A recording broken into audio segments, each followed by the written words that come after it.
বই মেলা তো অনেকদিন আগেই শুরু হয়ে গেছে, বাট সেটা আমি জানতামই না। ইউজুয়ালি শীতকাল এরকম টাইমই হয়, গুগলে চেক করে নিলেই হতো, কিন্তু নানা কাজের মধ্যে নানা কাজের চাপে সেটুকুনি অবকাশ পাইনি। কয়েকদিন আগে দেখলাম একজন ইউটিউবার তার কন্টেন্ট আপলোড করেছেন, সেখানে জানতে পারলাম যে বইমেলা স্টার্ট হয়ে গেছে। তো বুঝতেই পারছো আজকে হচ্ছে সেই ব্লগ যেখানে কিনা আমরা বইমেলাকে এক্সপ্লোর করবো। এক্সপ্লোরের কী করবো, জাস্ট ঘুরবো, খাওয়া দাওয়া হবে। বইমেলা মানে তো এখন খাদ্যমেলাও বটে। ভেতরে কতটা কি খাবো বা না খাবো বলতে পারছি না, খাওয়া দাওয়া তো হবে এটুকুন ফর শিওর। দেখা যাক কোথায় খাই, সেটাই হচ্ছে প্রশ্ন। Welcome to the book fair blog. আর যদি এই মুখটাকে এখনো নতুন লাগে, আমার নাম সুজয়, তোমরা দেখি সুজয় ক্রনিকলস। রিকোয়েস্ট রইল to watch the video till the end. তারপর যদি ভালো লাগে লাইক করে দিও, চ্যানেলটাকে সাবস্ক্রাইব করে দিও, do press on the bell icon so that you notified every single time I upload a new video. আর যদি কোনো কারণে খারাপ লাগে, first of all apology, second of all চলে ডিসলাইক করতে পারো, বাট এখন ভিডিওটা ক্যারি ফরওয়ার্ড করি। বইমেলাতে ঢুকতে না ঢুকতেই কিন্তু খাবারের সুবাস নাকে আসা চালু হয়ে গেছে, যদিও এখনও কোনো খাবারের দোকান দেখতে পাইনি। আর বইমেলা এখন কটা লোকই বা বই কেনে জানি না। বইমেলার একটা সিগনিফিকেন্স তো রয়েছে, আমার জন্য তো এটা একটা নস্টালজিক প্লেস, অনেক নস্টালজিয়া রয়েছে এখানে, স্মৃতি রয়েছে। ছোটোবেলায় বইমেলা যে কী রেটে এনজয় করতাম বলে বোঝাতে পারবো না। Hardly any stall went by যেটা কিনা আমি ভিজিট করতাম না। অনেক লেখকদের সঙ্গে দেখা হয়েছে, সাহিত্যিকদের সঙ্গে দেখা হয়েছে। তৎকালীন মুখ্যমন্ত্রী আমাদের রাজ্যের বুদ্ধদেব ভট্টাচার্যের সঙ্গে দেখা হয়েছিল, বুদ্ধদেব ঘোষের সঙ্গে দেখা হয়েছিল, যিনি কিনা আমার অত্যন্ত প্রিয় একজন সাহিত্যিক, ঋজুদাস স্রষ্টা। তো বইমেলা নিয়ে প্রচুর স্মৃতি। ছোটোবেলা মায়ের সঙ্গে আসতাম, তবে এখন বই আর সেরকম কিনি না। দেখি যদি কোনো বই পছন্দ হয়, আমি আমার বাড়ির কাছে কলেজ স্ট্রিট বইপাড়া, সেখান থেকে কিনি, ডিসকাউন্ট বেশি পাই। So yeah, that's it.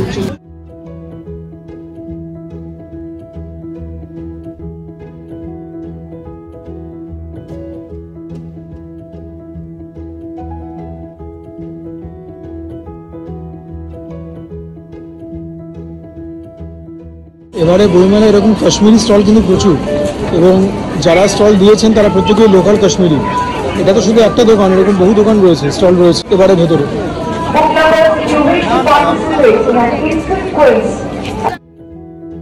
বইয়ের দোকানে যেরকম ভিড়, তার তুলনায় কিন্তু খাবারের স্টলের ভিড় বেশি। বলেছিলাম না, বইমেলাতে বইমেলা কম, খাদ্যমেলা বেশি। বাঙালিরা যেখানে থাকবে উপস্থিত, সেখানে খাবার দাবার সেলিব্রেট হবে না, হতে পারে, তবে খাবার দাবারের সঙ্গে সঙ্গে সাহিত্য সেলিব্রেট করো।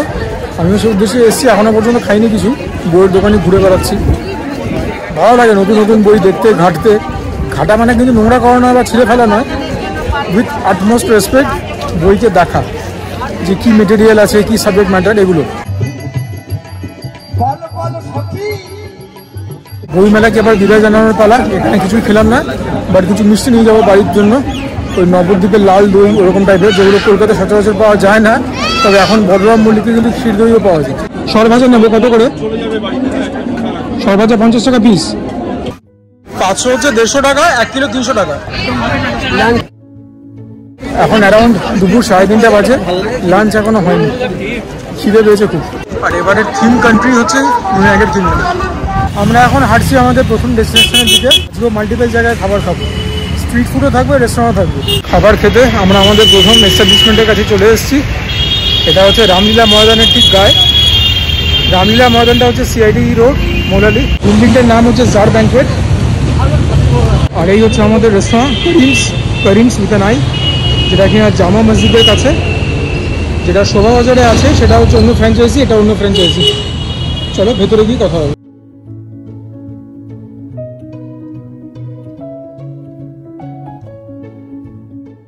সো কারেন্টলি করিমসের ভেতরেই বসে আছি। এখানকার স্টাফরা যেটা বলছেন সেটা হচ্ছে দিল্লি জামা মসজিদের কাছে যে করিমস, সেটার অরিজিনাল আউটলেট নাকি এটাই। বাকি কলকাতায় যেগুলো রয়েছে সেগুলো নাকি অন্যান্য ফ্র্যাঞ্চাইজ থেকে নেওয়া। সো এনিওয়েজ, ভেতরের ডেকোরেশন তোমাদেরকে আশা করি দেখাতে পেরেছি, প্রিটি স্পেশিয়াস, ভালো। আমি আইটেম অল্পই অর্ডার করেছি, কারণ এখান থেকে আরেক জায়গায় যেতে হবে, বাট এদের একটা সিগনেচার ডিশ আমি অর্ডার করেছি। এটা নিয়ে এখানে আমার সেকেন্ড অ্যাপিয়ারেন্স, বাট প্রথম যখন এসেছিলাম তখন আমি ভিডিও করতাম না, so it was quite some time back. আর এই যে আইটেমটা খাবো, সেটা এদের যেরকম স্পেশালিটি, ঠিক সেটা হচ্ছে একটা উইন্টার স্পেশালিটি আইটেম। এখন হয়তো 12 মাসেই পাওয়া যায়, বাট উইন্টারে সেটা খাবার কিন্তু মাহাত্ম্য আলাদা, আসলেই দেখাবো। আমাদের প্রিন্সিপাল আইটেম এটাই, মাটন নাহারি। অনেকে নিহারিও বলে, বাট এখানকার একজন ওয়েটারকে জিজ্ঞাসা করলাম, ভেরি সিনিয়র, উনি বললেন নাহারি অ্যাকচুয়াল উচ্চারণ। আমি হাফ প্লেট নিয়েছি, এটার দাম 350 টাকা। এখানে 2 পিস রয়েছে। ফুল প্লেটের দাম 550, এখানে 4 পিস থাকে। আর এগুলো হচ্ছে অ্যাকম্পানিমেন্টস নাহারির সঙ্গে খাওয়ার জন্য। এখানে ধনেপাতা কুচি, লঙ্কা, আদা আর লেবু, এগুলো ওপরে স্প্রিঙ্কল করে খেলে তবে এর ফ্লেভারটা আমরা পুরোপুরি পাবো। And this is Delhi style tandoor roti, basically Khamenei রুটি, বড় সাইজ। এখানেই নিয়েছি, কালারটা দেখতেই পাচ্ছ। অনেকক্ষণ ধরে সিমার করে কষিয়ে কিন্তু তৈরি করা হয় nihari. So the gravy must be heavenly. Heavenly খেতে গ্রেভিটা। 1 চামচ খেলাম, তাও পুরো না। এখনই বলে দিতে পারি মাঠের বাইরে চক্কা। মাঠের মধ্যে থেকেই না, ইনফ্যাক্ট মাঠের বাইরে বেরিয়ে যাও, পার্কিং লট থেকে গাড়ি নিয়ে শহরের বাইরে গিয়ে বল খোঁজো। It is that brilliant. আমি নাহারি এখানে দ্বিতীয়বার খাচ্ছি। প্রথমবারও অর্ডার করেছিলাম। এখানকার স্পেশালিটিও নাহারি। আমি যখন শোভাবাজারে ভিডিওটা করেছিলাম করিমস, ওখানেও নাহারি অর্ডার করেছিলাম। সেটার টেস্ট কিন্তু এর অর্ধেকও না, সেটা তো আমি বলতে পারি রাইট অফ দ্য ব্যাট। রুটির সঙ্গে এই ব্লিসফুল হেভেনলি গ্রেভিটা খেতে হবে। জাস্ট দেখো গ্রেভিটার কালার আর টেক্সচার। লোভ লাগছে দেখে? টেম্পটেড হচ্ছ? এক্সাইটেড হচ্ছ? নাহারির গ্রেভিটা ইজ ভেরি স্মুথ। এবার তোমাদের মনে হবে এটা কিরকম কথা, লিকুইড জিনিস তো স্মুথই হবে, সেটা না। নাহারি বানাতে এর মধ্যে বোধহয় ময়দা ফয়দাও যায়। তো গ্রেভিটার টেক্সচারটা is actually smooth, if that makes sense. বাকি টেস্ট অসামান্য। যদি গ্রেভিটার টেস্টের কথা বলি, হালকা ঝালঝাল আছে, যেরকম সেভারি আইটেম হওয়ার কথা। বাচ্চারা হলে অ্যাভয়েড করো, বা যারা ঝাল খেতে পারো না অ্যাভয়েড করো। আমাদের মতো লোকেরা is looking forward to such dishes. আর শীতকালে নাহারি খাওয়ার মাহাত্মই আলাদা। যেরকম ক্রিসমাসে কেক, ঈদে বিরিয়ানি, দুর্গাপুজোর সময় বিভিন্ন রকম জিনিস, বাসন্তী পোলাও, হ্যান ত্যান, ঠিক সেরকম শীতকালে তোমরা নাহারি খাবে, ভালো এস্টাবলিশমেন্ট থেকে মুখে লেগে থাকবে। একটু ধনেপাতা নিয়ে নিই, লঙ্কা তো দিতে হবেই, নইলে পরে সুজা ক্রনিকস চ্যানেল কিসের। লঙ্কাটা একটু বেশিই যাবে। আদা দিয়েছে, আদাও নিয়ে নেবো অল্প। লেবু দিয়েছে, লেবুটা চিপবো, বাট ভেরি জুডিশিয়াসলি, বেশি না। That's it. পুরো ব্যাপারটাকে একটুখানি মিশিয়ে নিই। এইবার দেখা যাক একটা স্পুনফুল নিয়ে যে টেস্টটা কীরকম দাঁড়ায়। ফ্লেভারটা ডেফিনেটলি অন্যরকম হলো এগুলো দেওয়ার পরে। বাট আমি তোমাদেরকে বলবো, আমি যখন এমনি খেয়েছিলাম এগুলো স্প্রিঙ্কল করার আগে, স্বতন্ত্র স্বাদ, দ্যাট ওয়াজ ইভেন বেটার। বাকি গ্রেভিটা একদম দুর্দান্ত। গ্রেভিটারই তো দাম, কারণ এখানে মাটন বলতে তো সেরকম কিছুই নেই। এটার দাম তো 350 হতে পারে না, গ্রেভিটারই দাম। আমি ডেফিনেটলি তোমাদের কাপড় একই কথা বলবো, স্ট্রংলি অ্যাডভাইস করবো, নিহারির মধ্যে এগুলো স্প্রিঙ্কল করবে না। রসুনের যে একটা উগ্র স্বাদ, ভালো স্বাদ, সেটা তোমাদের খর্ব হয়ে যাবে। বাকি আমাকে রেকমেন্ড করলো এই খামিরি রুটি দিয়ে খেতে।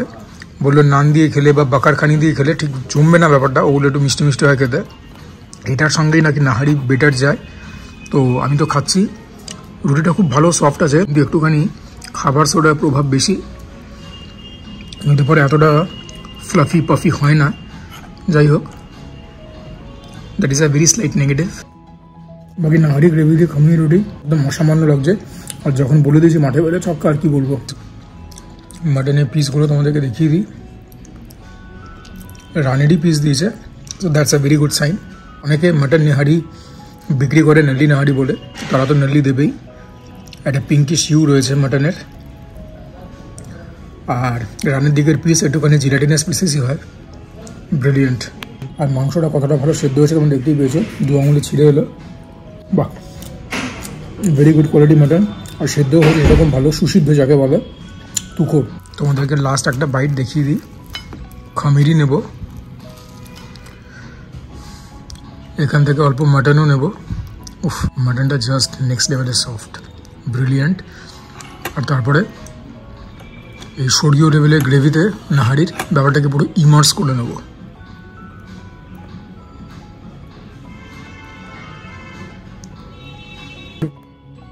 $110% রেকমেন্ড করবো। কারিমস, রামলীলা ময়দানের পাশে, সিআইটি রোড, এদের নাহারি আর খামিরি রুটি 110%।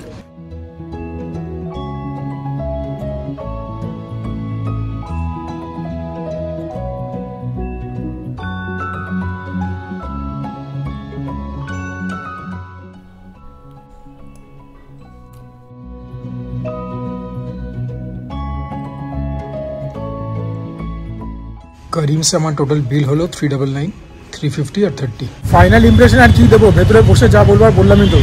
মানে এই মাটন নাহারি যদি রেকমেন্ড না করি কাকে করবো? যেরকম গ্রেভিটা টেস্টি, সেরকম পাল্লা দিয়ে মাটনটা তুলতুলে। এখন তো এই ওয়ার্ডটা না ইউজ করলে হবে না, তুলতুলে মাটন। যাই হোক, কমেডিটাও ভালো ছিল। রুটি নিয়ে নতুন করে কি বলবো, এখানে আসলে পরে এই ডিশটা ডেফিনেটলি প্রাউড করবে। আর যে অ্যাকম্পানিমেন্টসগুলো দেবে না, ওগুলোকে প্লিজ স্প্রিঙ্কেল করো না, তাহলে কিন্তু টেস্টটা কমবে বই বাড়বে না।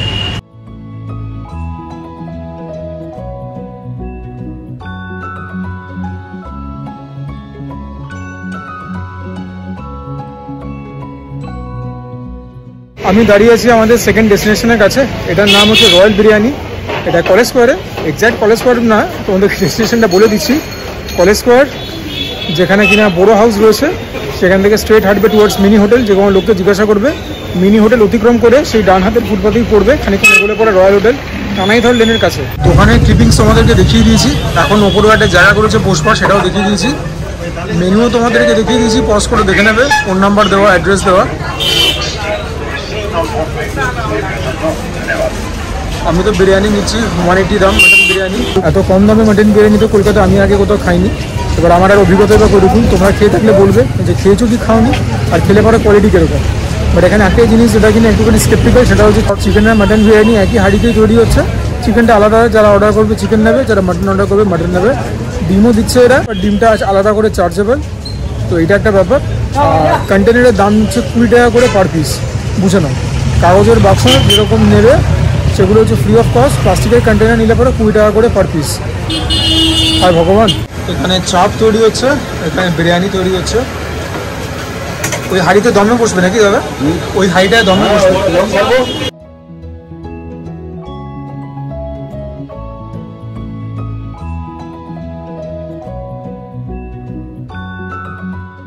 বিরিয়ানি তৈরির প্রক্রিয়া চলছে। আমি ওখানে রানিং কমেন্ট্রি দিচ্ছি না কি মশলা দিল বা না দিল, কেননা আওয়াজ প্রচণ্ড হচ্ছে। আমি এখন মাইকও ব্যবহার করতে পারছি না, চিল্লাবো যতই, তোমরা শুনতে কিছুই পাবে না। বাট হ্যাঁ, বিরিয়ানিটা নেবো, গিয়ে বাড়িতে গিয়ে খাবো, কেননা এখানে ওপরে এখন হাউসফুল, ওপরে বসবার এখন জায়গা নেই, বাড়িতে গিয়ে খেতে হবে আমাদের। আর দামটা তোমরা দেখতেই পেয়েছো, আমার চ্যানেলের জন্য তো চিপেস্ট বটেই। তোমরা আই হোপ অ্যাগ্রি করবে যে এর থেকে খুব একটা কম দামে তো মাটন বিরিয়ানি তোমরা কলকাতা শহরে পাবে না, বিশেষ করে সেন্ট্রাল কলকাতা। বাকি এনাদের বিরিয়ানি বানানো রয়েছে। আমাকে বললেন যেহেতু আমি ভিডিও করবো, নতুন হাঁড়ি তৈরি হচ্ছে, সেই হাঁড়িটা যখন কাটা হবে সেটা চাইলেও দেখাতে পারি। তো ভাবলাম তোমাদের জন্য এরকম স্যাক্রিফাইস করে নিচ্ছি। তো নতুন হাঁড়ি যখন কাটা হবে সেখান থেকেই নেবো, সেটাও ভিডিওতে তোমাদেরকে দেখিয়ে দেবো।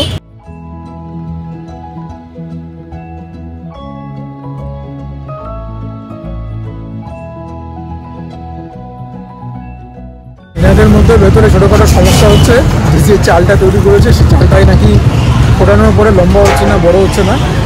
তো আমার কানে তো সব করেই যাচ্ছে, বাট ঠিক আছে, বাড়িতে নিয়ে খেয়ে দেখি কীরকম।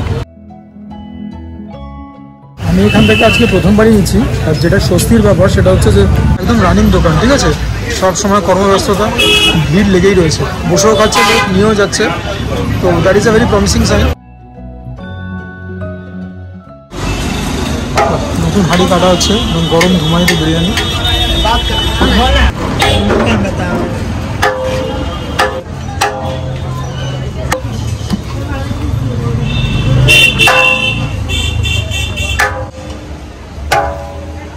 এই আমাদের রয়্যাল বিরিয়ানি, আমার খাওয়া ইদানিংকালে সবথেকে চিপেস্ট বিরিয়ানি। দেখা যাক স্বাদ কীরকম হয়। একবার তো গরম করে নেবো মাইক্রোওয়েভে, তাহলে এনেছি খানিকক্ষণ হলো, এসে আমি ফ্রেশ ট্রেশ হলাম। তোমাদেরকে দেখিয়ে দিচ্ছি যে কতটা কি আছে বা না আছে। ঠেসে দিয়েছে একদম, ঠিক আছে, প্লেটে ঢেলে তোমাদেরকে দেখিয়ে দিচ্ছি, তারপরে গরম করতে হবে। এই এতখানি হয়েছে, এখন তো পুরো জমাট বেঁধে আছে, তোমরা বুঝতে পারবে না। আমি যখন গরম করে খাবো তখন তোমাদেরকে আলু মাটন সব দেখিয়ে দেবো। এই হচ্ছে আমাদের 180 টাকার নিউ রয়্যাল বিরিয়ানির মাটন বিরিয়ানি।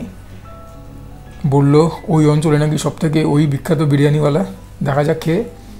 মাটনের এরকম পিস, ওজন আনুমানিক 100 গ্রাম মতো হবে। নানলি পিস রিকোয়েস্ট করেছিলাম, ছিল না, রানের পিস ছিল না, যাই হোক। আলু দিয়েছে, আর যেরকমটা ওখানে তোমাদেরকে দাঁড়িয়ে বললাম যে ডিম ওরা দিতে পারে, বাট ডিমটা আলাদা চার্জেবল, আমি ডিম নিইনি। বাকি মেনু বোর্ড যা ছিল তোমাদেরকে দেখিয়ে দিয়েছি। কলকাতার style biryani, relatively long grain rice নিয়ে ওখানে একটা ঝামেলা হচ্ছিলো, তোমাদেরকে বললাম যে কুক সে রাইসের গুণমান্যতা নিয়ে সন্দেহ প্রকাশ করেছে যে রাইস রান্না হচ্ছে কেন লম্বা হচ্ছে না। তো খেয়ে দেখি কীরকম। দেখো ভাই, আমি বলবো যে দাম অনুযায়ী বিরিয়ানিটা যথেষ্ট ভালো, ঠিক আছে। চালটা আরেকটু সেদ্ধ হতো, সেটা একটা ব্যাপার, কিন্তু অতিরিক্ত গোলাপ জল, কারা জল, মিঠা অতটা কোনো প্রভাব নেই। নর্মাল কলকাতা স্টাইল যেরকম বিরিয়ানি হয় সেরকমই, হাজার রকম জিনিস দিয়ে ব্যাপারটাকে পলিউট করেনি, ধনে পাতা লঙ্কা হ্যানা ত্যানা সেরকম কিচ্ছু না, ভালো খেতে। অতিরিক্ত স্পাইসি নয় বিরিয়ানিটা, ঠিক যেরকম কলকাতার বিরিয়ানি হওয়ার কথা সেরকম, অতিরিক্ত সল্টি নয়, লাইট খেতে বিরিয়ানিটা। আমি এখনও পর্যন্ত একটা করাশি খেলাম, তো বলতে পারবো না wet biryani dry biryani, but ভালো বিরিয়ানি, প্রাইস অনুযায়ী খুবই স্ট্যান্ডার্ড, খুব একটা ড্রাইও না বিরিয়ানিটা, গুড বিরিয়ানি। তোমরা এই অঞ্চলে এলে পরে সেন্ট্রাল কলকাতায় বইপাড়ায় কলেজ স্ট্রিটে ডেফিনেটলি এই আউটলেটটাকে ট্রাই আউট করতে পারো। ওপরে ছোট্ট মতো বসবার জায়গাও আছে, নন এসি, বাট হ্যাঁ জায়গা পেলে ওখানে বসে খেয়ে নিতে পারো, অথবা এটা অপেক্ষা করবে, হয়তো বাড়িতে নিয়ে এসে খাবে, যেরকম আমি বাড়িতে নিয়ে এসে খাচ্ছি। আমার পাড়ায় কিছু বন্ধু আছে, ছোটো ভাইরা আছে, তাদেরকে জিজ্ঞাসা করেছিলাম, তাদের কাছ থেকে খুব একটা ভালো ফিডব্যাক পাইনি। তবে এটা থেকে এটা প্রমাণ হয় যে বিরিয়ানি নিজে খেয়ে তারপরে ব্যাপারটাকে বিচার করা যায়, কেননা অন্যের মুখে ঝাল খেয়ে যদি জাজ করতাম ভুল করতাম। ভালো খেতে, আলুটা কিন্তু বেশ ভালো নরম আছে। আলু দিয়ে যদি বিরিয়ানি না খাই তাহলে আর কলকাতা স্টাইল বিরিয়ানি কিসের, নইলে আর বাঙালি বা কিসের। এই বিরিয়ানির দোকানগুলো আলুগুলো এত মিষ্টি আর নরম কী করে বলতে পারবো না। আলু দিয়ে খাওয়াতে অবভিয়াসলি ফ্লেভারটা এলিভেট হয়েছে এখান থেকে এখানে 100%। আলু দিয়ে বিরিয়ানি খেলে মুখের হাসি এমনি চড়া হয়ে যায়। মাটনের পিসটা দেখো এবার, একদম টার্কিশ রঙের মাটন, প্রাপ্তবয়স্ক খাসি, অল্প অল্প চর্বি রয়েছে, মাটনটা ভালোই সেদ্ধ হয়েছে আমি বলবো, 2 আঙুলে ছিঁড়ে আসছে, ভেতরে পিঙ্কি শিউ, that is so desire. Albeit nalli piece দিতে পারেনি বা রানের পিস দিতে পারেনি, যে পিসটা দিয়েছে ভালো পিস, মাটনের কোয়ালিটি খুব ভালো। দেখি মাটনটা দিয়ে বিরিয়ানি, মাংস দিয়ে বিরিয়ানি খেলে সবথেকে ভালো লাগে। যদি কোনো সাইড ডিশ আনতামও বা সেটা দিয়ে খেতে এত ভালো লাগতো না যতটা বিরিয়ানি মাংস দিয়ে বিরিয়ানি খেতে লাগে। এটা আমি দেখে নিয়েছি, ট্রাইড অ্যান্ড টেস্টেড। যদি কিছু খুব ধরবার হয় এটাই ধরবো যে বিরিয়ানিটা যে খাচ্ছি একটুখানি যেন মনে হচ্ছে জল জলে, ঠিক আছে, জলটা বোধহয় আর একটু টানতো আর একটু শোকাতো, আদারওয়াইজ টেস্ট ওয়াইজ কিন্তু খুব ভালো। আমি কিন্তু হাইলি ইমপ্রেসড, এই আউটলেটটাকে রেকমেন্ড করাই যায়, আমি নিজেও পরে যাব। মাংস দিয়ে আলু দিয়ে একটা বাইট তো নিতে হবেই। Oh yeah, that's what I am talking about. একদম ডিলার গ্র্যান্ডি মেফিস্টোফেলিস। গরম গরম কলকাতা বিরিয়ানি খাওয়ার মজাই আলাদা। আর এর থেকে এটাও প্রমাণিত হয় যে আমাদের অলিতে গলিতে ছোটো ছোটো কত এরকম প্রতিষ্ঠান আছে যাদের বিরিয়ানি ভালো বা অন্যান্য খাবারও ভালো, বাট আমরা সেগুলো ট্রাই আউট করি না, বিং স্কেপটিক। কিন্তু হ্যাঁ, ট্রাই আউট না করে নিজেরাই ঠকবো। এই দোকানটা যেরকম এতদিন আমি খাইনি, আজকে খেলাম, দিব্য লাগছে খেতে। আমার বাড়ি যেখানে তার 1-2 কিলোমিটার রেডিয়াসের মধ্যে আমার তো মনে হয় না এর থেকে বেটার বিরিয়ানি কেউ বানায়। আই মাইট বি রং, কিন্তু আমার সিরিয়াসলি মনে হয় না যে এর থেকে বেটার বিরিয়ানি কেউ বানায়। আর দামটাও তোমাদেরকে মাথায় রাখতে হবে, 180 টাকা। চিকেন বিরিয়ানি দিচ্ছে 120 টাকায়, আর কি চাই। বাকি এখানে দেখানোর মতো কিছুই নেই। এই লাস্ট বাইট নিয়ে নিচ্ছি, তারপরে বিরিয়ানি শেষ করে I will call it a day. ওপরে গিয়ে আউটরো শ্যুট করব।